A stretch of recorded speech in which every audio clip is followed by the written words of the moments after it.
이 곤충 이름은 뭘까요? 잠자리 같이 생겼지만 이건 잠자리가 아닙니다. 이 곤충은 하루살이입니다. 이 하루살이는 두 가지 특징이 있죠. 첫째는 내일이 없습니다.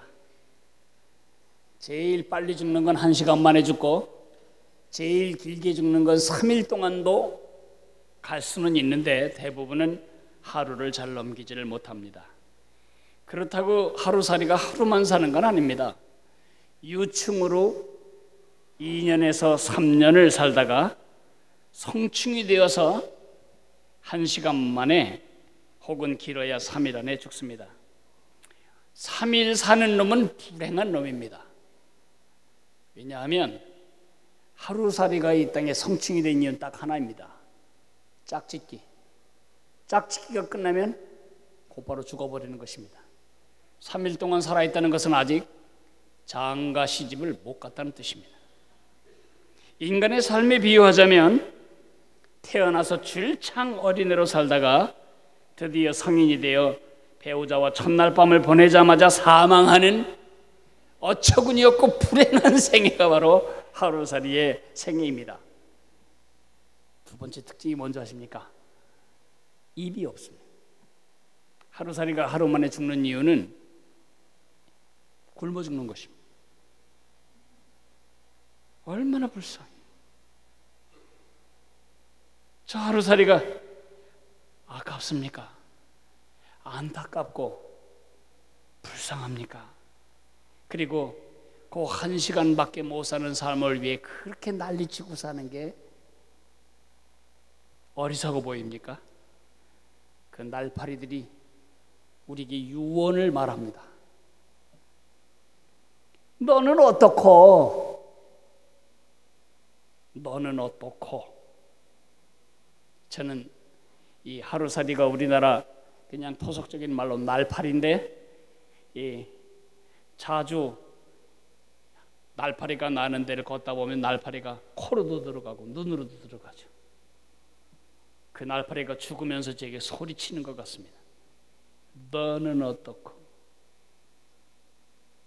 인간이 되어가지고 하나님의 관점에서, 영원한 관점에서 세상을 보지 못하고 내일이 없는 나처럼 살아가는 너는 어떻고? 하루살이 의식은 내일이 없다는 것입니다. 지금 여기가 모든 삶의 다입니다. 저도 사실은 날파리 출신입니다. 제가 살아왔던 생애, 날파리 출신으로서 제가 철없던 날파리 시절에 저는 어른들이 가르쳐준 세상, 어른들이 가르쳐준 인생이 전부인 줄 알았습니다. 제가 알아들을 만할 때부터 어른들은 모이면 이렇게 노래하대요. 노새 노새 젊어서 놀아 늙어지면은 못 노나니 화무 11홍이 아니고 화무 3일홍이여 다리 차면 기우느니라. 얼씨구 절씨구 차차차, 아니 놀진 못하리라 차차차. 이거는 성도에게 금지곡입니다. 그 날파리 노래지 성도의 노래는 아닙니다. 그런데 철이 조금 들어서는 진지한 날파리가 되었습니다. 뭘 먹고 살지? 뭘 해먹고 살지? 뭘 입어야지? 무슨 직업을 가져야지? 누구와 결혼해야지? 남들에게 더 잘 보이려면 어떻게 해야지? 좋은 집으로 얻으려면 어떻게 해야지? 염려와 근심 속에 살아가면서 그걸 철들었다고 생각을 하며 살았습니다. 혹시 우리 중에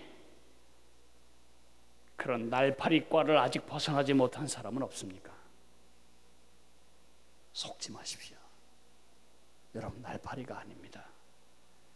하나님의 형생대로 지음받았고 타락해서 그 형상이 손상돼 있을지라도 하나님은 자기 영광을 버리고 이 땅에 사람의 몸을 입고 오셔서 십자가에 죽으시고 여러분과 나를 구원하셨습니다.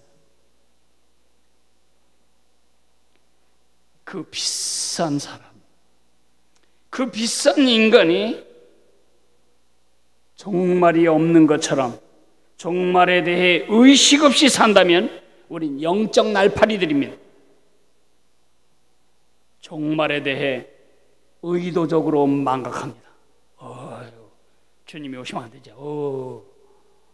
지금 내가 새로 텔레비 사놓고 며칠도 못 봤는데 주님 오시면 안 되지. 중도금밖에 안 냈는데 아직 살아보지도 못했는데 주님 오시면 난 너무 억울하지. 날파리 신드롬입니다. 내가 인정하든 무시하든 예수님은 다시 오시고 예수님이 다시 오실 때의 종말은 옵니다. 그 종말은 양면성이 있는 날입니다. 예수님을 나의 구세주로 모신 사람들에게는 그날은 완벽한 구원의 날입니다. 다시는 갈등할 필요도 없이 죄에서부터 완전히 해방되는 날입니다. 영원한 생명을 얻는 날입니다. 영원한 구원이 완성되는 날입니다. 그러나 끝까지 예수님의 구원을 자비를 받고 거절한 사람은 그날은 영원한 파멸이 시작되는 날입니다. 영원한 심판의 날입니다. 성도에게 피해야 할 두 가지 극단이 있습니다. 첫째의 극단은 그 미래에 매몰되는 것입니다. 늘 궁금합니다. 언제 예수님이 다시 오실까? 세계 종말은 언제 올까? 점치듯이 미래를 예견하고 싶어 합니다. 너무 세상 끝에 대한 관심이 지나쳐서 지금 여기에서의 삶을 책임 있게 살려고 하지 않습니다. 세상의 그리고 현실의 어려움과 고통을 회피하고 도피하는 수단으로 자꾸 현실에 충실할 생각보다는 자꾸 미래로 도피하고 숨는 그런 극단이 첫째 피해야 할 극단입니다. 두 번째 극단은 내일이 없는 것처럼 사는 것입니다. 지금 여기 하늘나라도 없고 영원도 없고 오직 여기 지금 이 세상, 하나님이 필요한 이유는 지금 이 세상 살아갈 동안 남들보다 더 편안하게 사는 도움을 얻기 위해서라면 우리는 기독교인이 아닙니다. 우리는 기독교적 불교도입니다. 기독교적 이교도입니다. 하루살이처럼 살아서는 안 됩니다. 매일 먹고 입고 집값 해내고 그러다가 자녀 낳고 늙고 병들고 죽고 그게 다라면 예수님 정말 헛고생하신 거예요.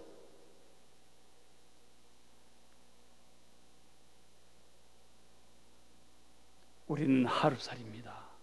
그렇게 산다면 우리는 영적인 날파리들입니다. 우리가 하나님의 자녀이기 때문에 우리는 그렇게 살아서는 안 되고요. 두 가지 균형이 필요합니다. 그날과 이날 사이. 이날은 그날을 준비하고 그날은 이날을 값지게 만드는,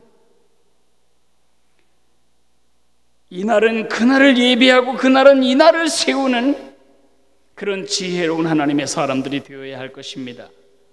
예수님이 복음서에서 그토록 열정적으로 종말에 대해 경고하신 이유는 겁주기 위해서가 아닙니다. 그 종말로 오늘을 세우기 위해서입니다. 종말로 오늘을 세우는 삶의 지혜, 종말에 대한 철저한 인식 때문에 오늘의 삶의 부가 가치를 높이는 삶을 살기를 주님은 바라고 계십니다. 어떻게 해야 그렇게 할 수 있을까요? 어떻게 해야 내 현실적인 여건과 관계없이 내 조그마한 삶, 작은 삶을 크고 영광스럽고 멋지고 영향력 있는 삶으로 부가 가치를 높이는 삶을 살게 할 수 있을까요? 오늘 예수님의 가르침에 그 대답이 들어 있습니다. 누가복음 21장 5절부터 끝절까지를 우리 한번 같이 읽도록 하겠습니다.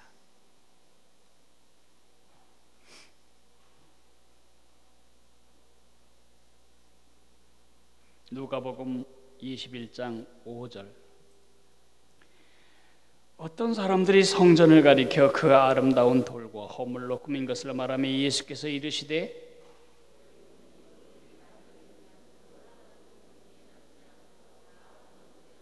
그들이 물어 이르되 선생님이여 그러면 어느 때에 이런 일이 있겠사오며 이런 일이 일어나리 할 때에 무슨 징조가 있사오리이까?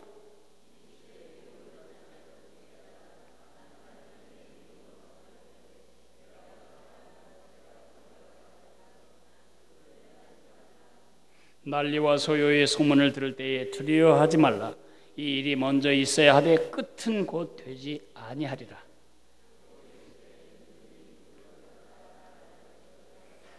곳곳에 큰 지진과 기근과 전염병이 있겠고 또 무서운 일과 하늘로부터 큰 징조들이 있으리라.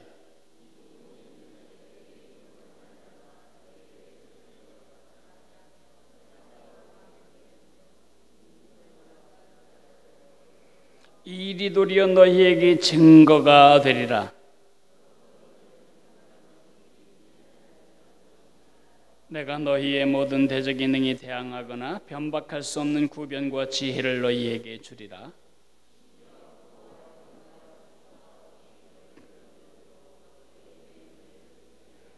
또 너희가 내 이름으로 말미암아 모든 사람에게 미움을 받을 것이나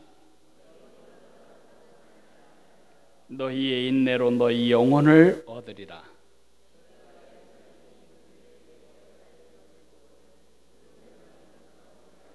그때에 유대에 있는 자들은 산으로 도망할 것이며 성내에 있는 자들은 나갈 것이며 촌에 있는 자들은 그리로 들어가지 말지어다. 그날에는 아이 벤 자들과 젖 먹이는 자들에게 화가 있으리니 이는 땅에 큰 환난과 이 백성에게 진노가 있겠음이로다.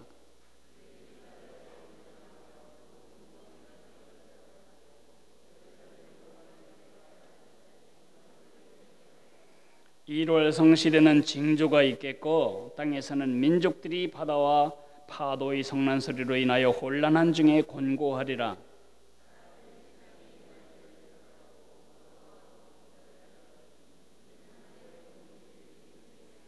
그때 사람들이 인자가 구름을 타고 능력과 큰 영광으로 오는 것을 보리라.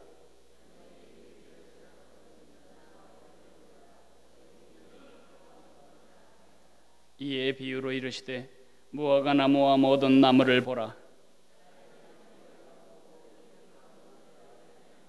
이와 같이 너희가 이런 일이 일어나는 것을 보거든 하나님의 나라가 가까이 온 줄을 알라.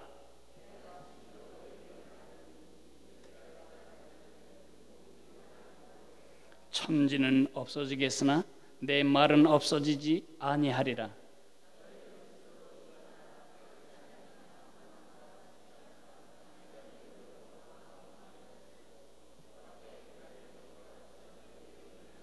이날은 온 지구상에 거하는 모든 사람에게 임하리라.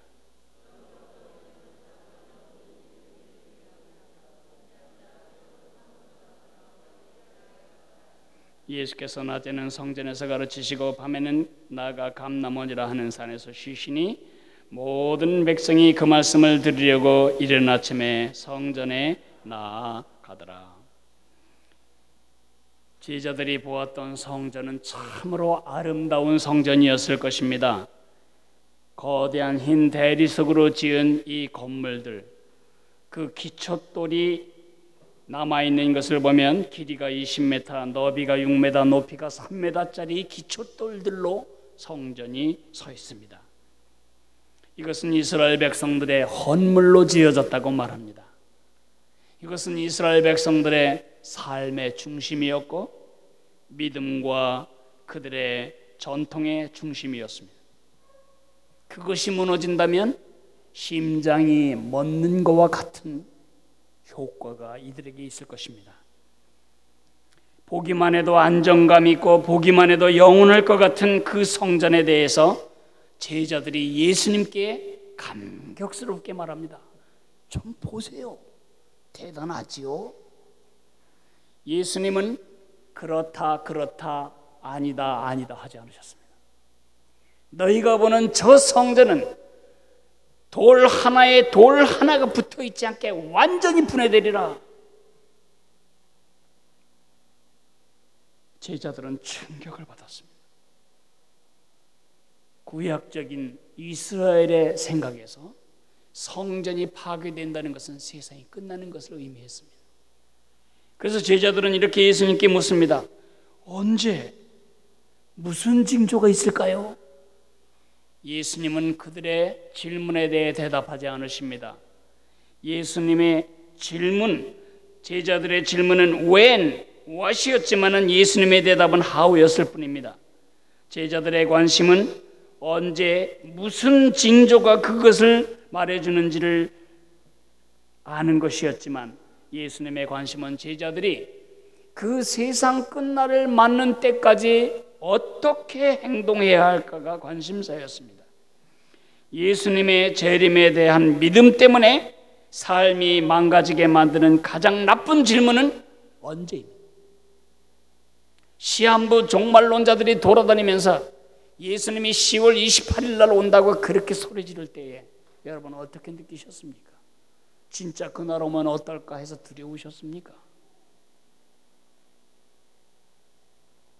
저는 미국에서 박사학위 공부 중이었는데 우리 친구들이 다 비웃었습니다.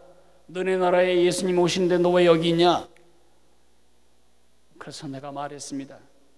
저것들 보기 싫어서라도 예수님 그 날짜에는 안 오신다. 빚을 많이 진 사람, 대학을 3번 떨어진 사람, 삶에 재미가 없는 사람, 도피로 10월 28일 예수님이 반드시 오셔야. 뭐 때문이죠? 질문이 잘못된 것입니다. 세상 끝날과 예수님의 재림에 대해서 when이라고 물을 때 우리 삶은 망가집니다. how라고 물어야 합니다. 어떻게? 예수님이 오늘 본문 전체를 통해서 대답을 주신다면 그것은 깨어 있으라. 깨어 있으라. 어떻게 하라고? 깨어 있으라고. 오늘 본문은 3가지의 깨어 있어야 될 것에 대해서 말씀하십니다. 여러분의 기억을 위해서 내가 여러분 얼굴에 붙어 있는 3기관으로 말하겠습니다. 첫째는 귀가 깨어 있어야 합니다. 2번째 입이 깨어 있어야 합니다. 3번째로는 눈이 깨어 있어요. 첫째, 귀가 깨어 있어야 합니다. 정말로 내 삶을 세우기를 원한다면 깨어있는 귀가 필요합니다. 8절에서 11절이 그것을 말합니다. 8절에서 11절을 한마디로 줄인다면 쏙지 않도록 하나님의 말씀의 기준음에 깨어 있으라. 모든 오케스트라의 멤버들은 지휘자가 때려주는 기준음에 깨어 있어야 조화로운 음을 연주할 수 있는 것처럼 하나님과 조화되고 이웃과 조화되고 나 자신과 되어야 되는 바른 삶을 살기 위해서는 항상 말씀의 기준음에 귀가 깨어 있어야 합니다.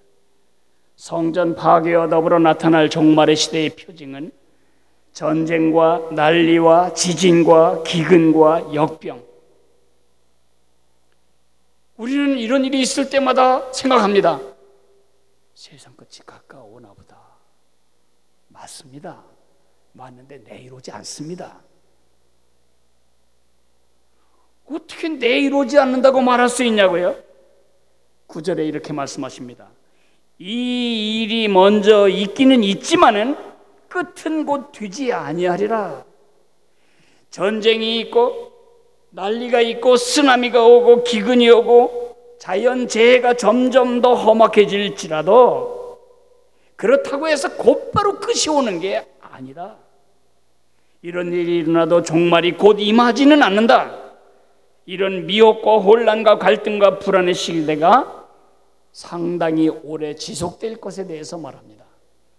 예루살렘 성전이 AD 70년에 아주 박살이 난 다음부터 주님이 오시는 날까지 긴 기간을 예수님은 염두에 두신 것 같습니다. 바로 이 시대에 가장 난리치는 게 뭐냐? 예수님의 재림을 빙자한 거짓자들이, 거짓 선지자, 적그리스도, 거짓 그리스도들이 집중적으로 나타나는 것입니다. 참된 진리, 참된 예수님을 가장한 거짓 선지자들이 횡행하는 시대가 될 거라고 말하고 있습니다. 거짓과 미혹이 예수님에게 집중될 것이라고 말하고 있습니다. 내가 그리스도다, 내가 재림 예수다, 내가 심판자다. 신천지가 왜 이단이죠? 신천지의 교주 이만희가 자기를 보혜사라고 말합니다. 자기만이 성경의 진정한 의미를 해설할 수 있는 재림 예수의 영을 받았다고 말합니다. 자기가 바로 구세주고 아브라함도 실패하고 노아도 실패하고 예수도 실패한 구원을 완성할 구원자라고 말합니다. 자기가 이 땅에 새 하늘과 새 땅을 실현할 자라고 말합니다.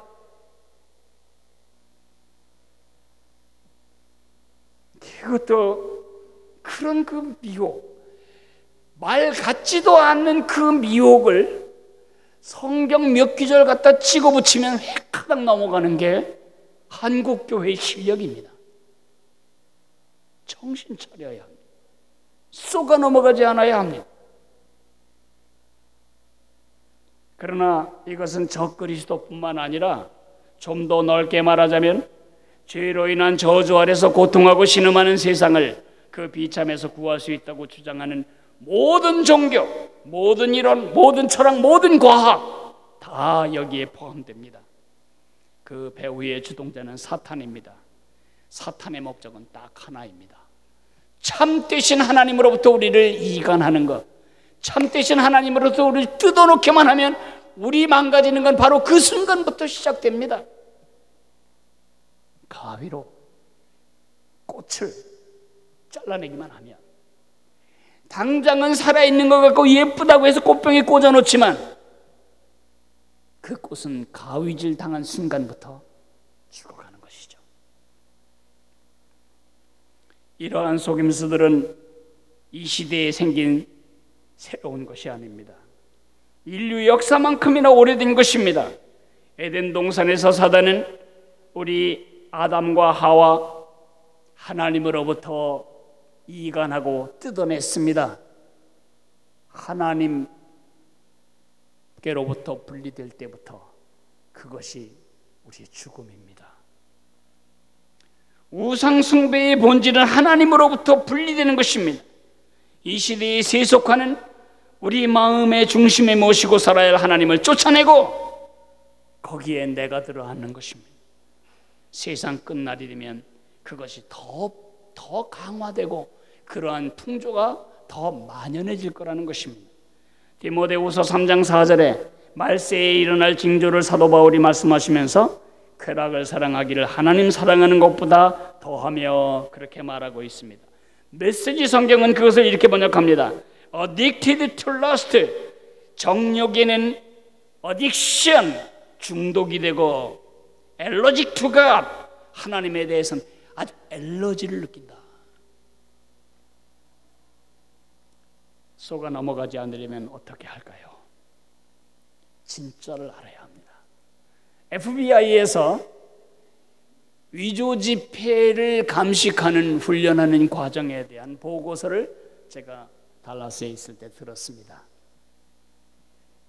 수많은 종류의 위조 지폐를 갖다 놓고 연구하는 게 아니고요, 진짜 돈 이렇게 손으로 이렇게 비벼만 봐도 이게 진짜인지를 알 만큼의 촉감을 세우는, 진짜 돈을 깊이 확실하게 알 때만 가짜를 분별해낼 수가 있는 것입니다. 마찬가지입니다. 말씀의 기준음을 알아야 거짓말 거짓된 기준음을 제시할 때 우리가 속아 넘어가지 않을 수가 있습니다. 신천지의 특징이 뭐죠? 성경 공부입니다. 여러분, 누가 성경을 잘 배울 수 있는 데가 있다고 여러분을 소개하면 저건 신천지다 그렇게 생각하시고, 모르면 저에게 물으세요. 이런 모임이 있는데 가도 될까요? 제가 좋은 성경 공부 모임에 여러분 다 보내드리고 싶어요. 그런데 은밀히 와서 여러분 영혼을 도둑질하는 제일 첫 번째 접근이 뭐냐면 말씀에 갈급한 여러분들을 후리는 것입니다. 성경을 공부하자. 그들이 성경을 보는 방식 하나입니다. 비유풀이, 짝풀이입니다. 비유풀이란 뭐냐면 모든 것을 다 문자적으로, 우리처럼 문자적으로 보는 게 아니고 비유로 보는 것입니다. 십자가 사건도 비유고 성령도 비유고 다 비유야. 왜 비유로 하죠? 이만희가 구세주고 하나님이라는 사실을 짜맞추려다 보니까 그걸 비유로 풀지 않으면 예수님이 버티고 있어서 안 돼요. 일이 안 돼요. 이만희를 신격화하고 우상하기 위해서 그들은 성경을 비유로 풀어댑니다. 다음과 같이 여러분에게 말한다면 어떤 결과가 올까요? 제가 성경 구절 6개를 읽어드리겠습니다. 마태복음 27장 5절, 유다가 은을 성소에 던져놓고 물러가서 목매어 죽은지라. 목매어 죽었네요. 누가복음 10장 37절, 너도 가서 그와 같이 하라. 그같이 하라네요. 요한복음 13장 27절, 네 하고자 하는 바를 속히 하라. 빨리 하라네요. 야고보서 열왕기상 18장 23절, 너희가 어느 때까지 두 사이에서 머뭇머뭇하려느냐. 주저하지 말라네요. 야고보서 2장 17절, 행함이 없는 믿음은 그 자체가 죽은 것이니라. 빨리 행동하라네요. 마태복음 26장 24절, 저는 차라리 나지 아니하였으면 좋을 뻔하였느니라. 자, 제가 6개 성경 구절을 여러분에게 읽어드렸어요. 결론이 뭐예요? 빨리 가서 죽으라는 거예요.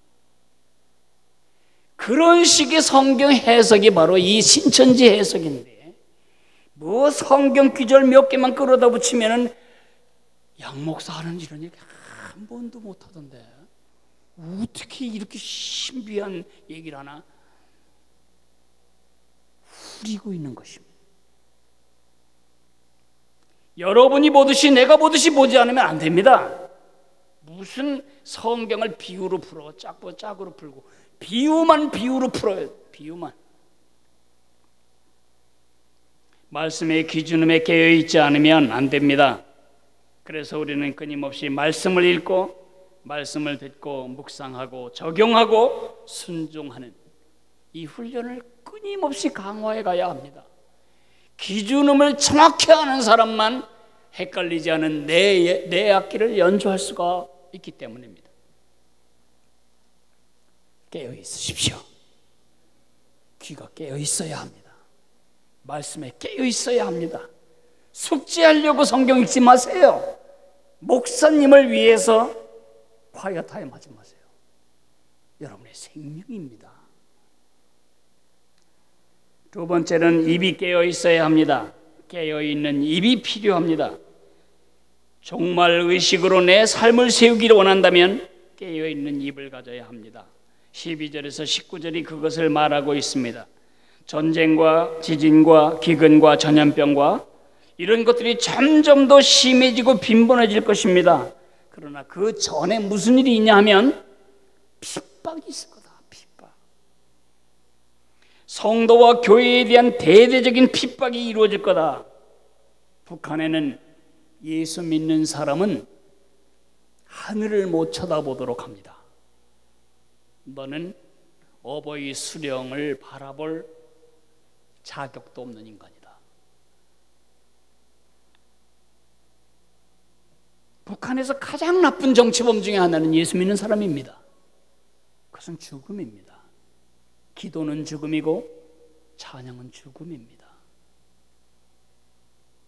이슬람권에서 얼마나 많은 사람들이 지금 핍박을 당합니까?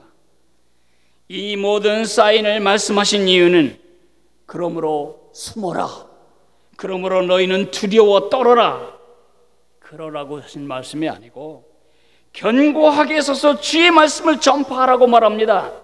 주께서 말씀하시기를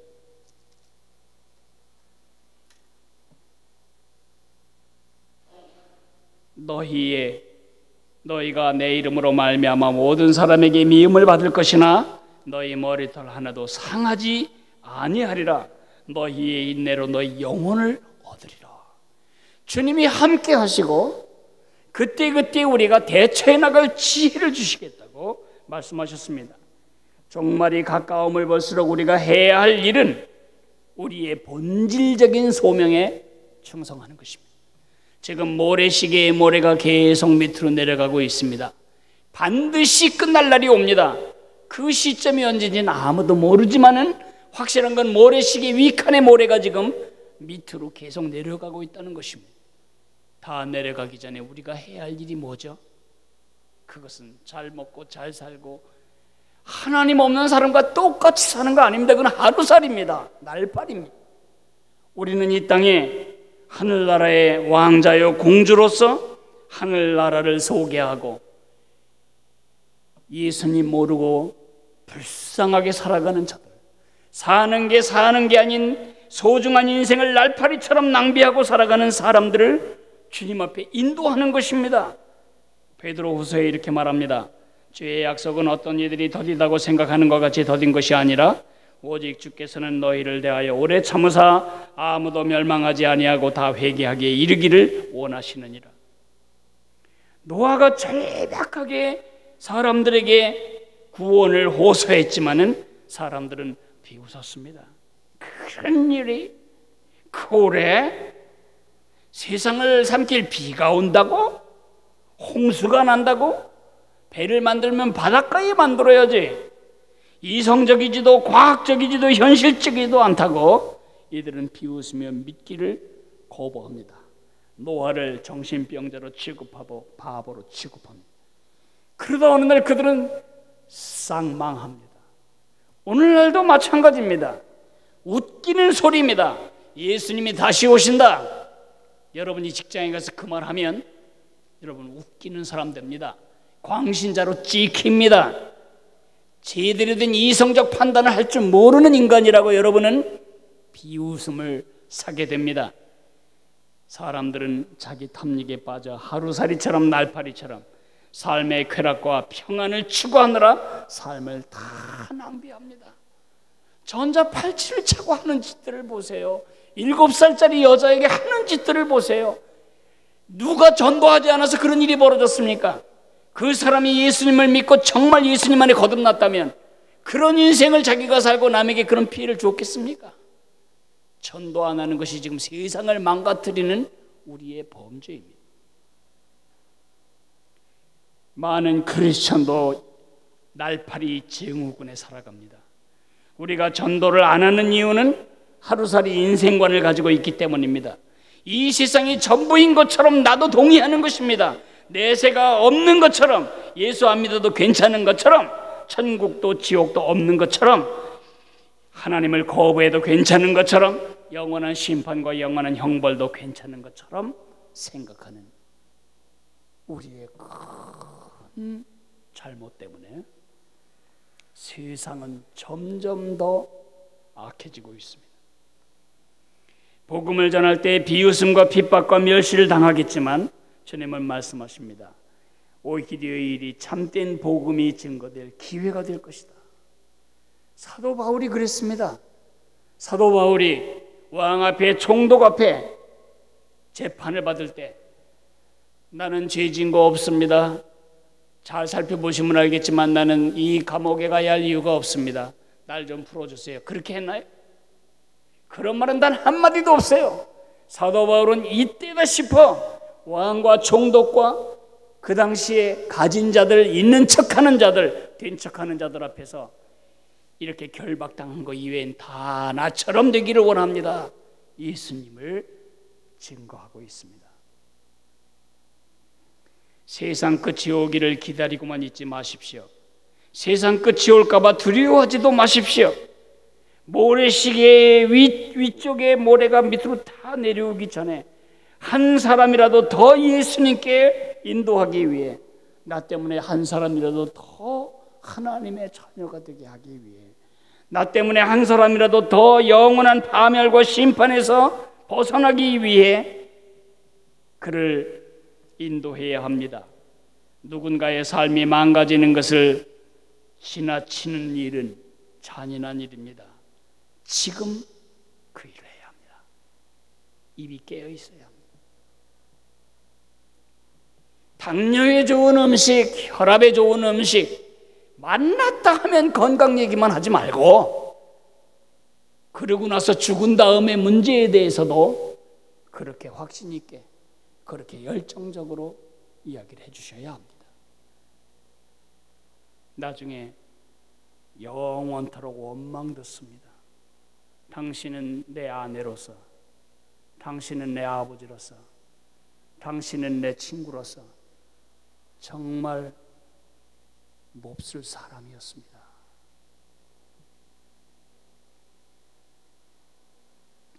세 번째, 깨어있는 눈이 필요합니다. 눈이 깨어 있어야 합니다. 정말로 내 삶을 세우길 원한다면 깨어있는 눈을 가져야 합니다. 29절에서 38절이 그것을 말합니다. 노아 시대 사람들을 어땠습니까?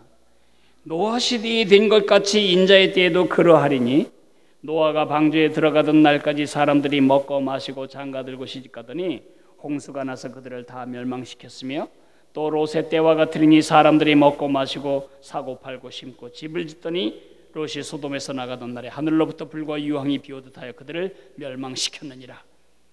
먹고 마시고 시집가고 장가가고 일이 나쁜 일이 아닙니다. 하루살이가 하는 일일 뿐입니다.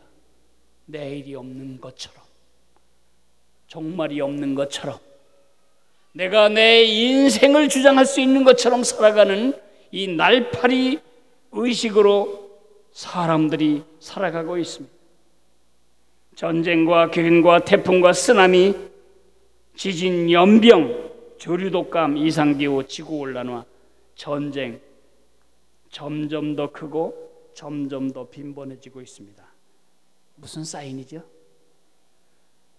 그날이 점점 더 가까이 왔다는 것입니다. 그날이 오늘 저녁에 온다 그건 아닐지라도 그것이 자꾸 가까이 와지는 것은 분명합니다. 여러분, 산모가 아가를 낳을 때 처음엔 이럽니다. 아야. 그리고 30분 후에 그럽니다. 그 다음엔 소리는 점점 더 커지고 진통은 점점 더 커지고 빈도가 점점 가까워지면 의사도 알고 본인도 알고 애비도 압니다. 뭘 알아요? 아기가 나올 시점이 되었다는 것을. 그죠? 똑같은 눈으로 주변에 일어나는 상황을 보십시오. 쓰나미를 보십시오. 일본을 보십시오. 지금 지구온난화를 보십시오. 진통이 계속되는데도 모릅니까? 눈이 깨어 있어야 합니다. 제가 폼페이를 가본 적이 있습니다. 폼페이 근처에 있는 베스비우스라고 하는 큰 화산이 AD 79년에 폭발을 했습니다. 어마어마한 화산재, 상당히 멀리 떨어져 있어서 화산이 아무리 크게 일어나도 괜찮다 싶은 그 폼페이로 그날 밤 바람의 방향이 전혀 예측할 수 없이 폼페이시 쪽으로 계속 불어대서 화산재가 그 성 전체를 덮었고 어마어마한 열기와 가스 때문에 사람들은 다 그 자리에 질식해 죽었고 그대로 석화가 된 것입니다. 지금도 가면 개건 사람이건 경비병이건 그릇이건 다 이 모양으로 되어 있습니다. 슬픈 일이죠. 그런데 가장 슬픈 일은 이 죽음 자체가 아닙니다. 가장 슬픈 일은 그들이 그렇게 죽지 않을 수 있었다는 것입니다. 고대 로마 역사가들의 기록에 의하면 이 화산이 폭발하기 전 수주간 동안 땅이 으르렁거리고 울리고 있었습니다. 땅이 심각하게 흔들리는 일들이 있었습니다. 며칠 전부터는 화산에서 연기가 뿜어 나오는 것을 모두가 다 목격할 수 있었습니다. 그들이 베스비우스 산의 경고를 읽을 눈이 깨어 있었다면, 그들이 그 경고를 보는 눈이 깨어 있을 수 있었다면, 그 경고를 감지할 수 있는 깨어 있는 눈만 있었으면 이들은 그렇게 망하지 않았을 것입니다. 예수님이 34절 36절에 우리에게 말씀하십니다. 너희는 스스로 조심하라. 그렇지 않으면 방탕함과 술 취함과 생활의 염려로 마음이 둔하여지고 뜻밖의 그날이 덫과 같이 너희에게 임하리라. 이날은 온 지구상에 거하는 모든 사람에게 임하리라. 이러므로 너희는 장차 올 이 모든 일을 능히 피하고 인자 앞에 서도록 항상 기도하며 깨어 있으라. 말씀을 맺어야 되겠습니다. 전 딸이 귀한 집에 태어나서 참 단추를 많이 달아 입었습니다. 제 단추뿐만 아니라 동생들 단추, 심지어 우리 형들 단추까지 제가 달아줬습니다. 단추를 달 때 가장 중요한 첫 번째 확인사항은 끄트머리를 정확하게 매듭을 지었냐예요.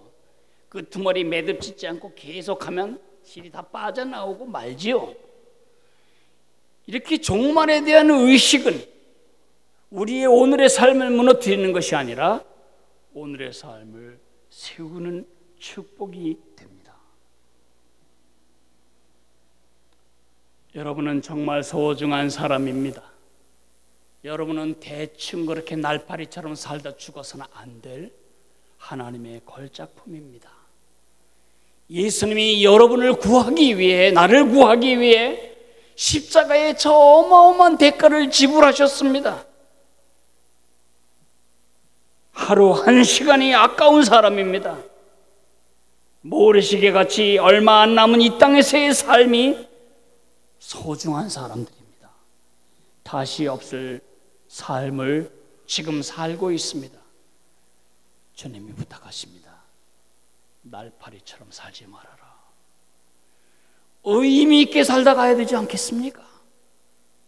가치 있게 살다 죽어야 되지 않겠습니까? 영향력 있는 삶을 살다 죽어야 되지 않겠습니까? 영양가 있게 살다 죽어야 되지 않겠습니까? 축복을 끼치고 살다 죽어야 되지 않겠습니까? 우리 후손들에게 그런 믿음을 물려주고 죽어야 되지 않겠습니까? 하나님을 만나는 날 민망하거나 죄책감과 두려움으로 만나지 않는 삶을 살아야 되지 않겠습니까? 주께서 오늘 아침에 말씀하십니다. 깨어있으라. 깨어있으라. 깨어있으라. 깨어있으라. 귀가 깨어있고 입이 깨어있고 눈이 깨어있으므로 그날로 이날을 세우는 지혜로운 여러분이 되시기를 주님의 이름으로 축복합니다. 오늘 성찬식 컨셉은 깨어있으라입니다. 이제 앞에 띄어지는 기도문을 가지고 여러분이 진실하게 한번 기도하시기 바랍니다.